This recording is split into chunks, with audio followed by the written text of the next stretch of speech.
exercise, we're going to try to loosen up the muscles that are on the backside of our leg. We call them the hamstrings. There's a couple of different ways you can do this, but we're going to focus on using a lacrosse ball, and we're going to do it sitting, at the edge of a table, a chair, something like that. Now, what we're going to do is we're going to place the lacrosse ball underneath the leg, and you can place it anywhere in that muscle. It goes all the way from under your knee, all the way basically where you sit.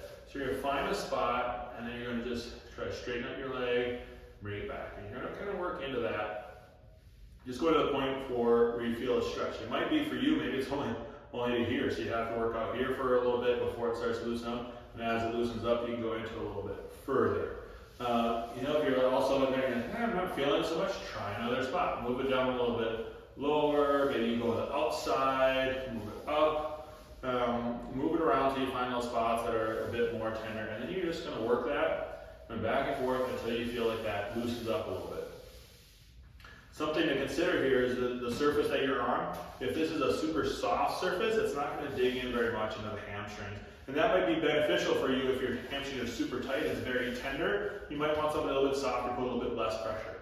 Or if it's a little bit harder, then it's going to dig in more. It's going to apply more pressure into the hamstrings via the lacrosse ball. And that would be for, if your muscles are a little bit looser, so you need to get in a little bit deeper.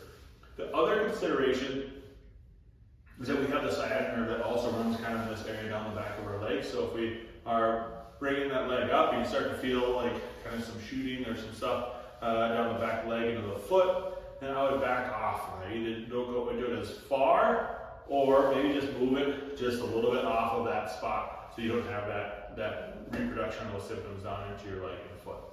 Okay? All right, give it a try.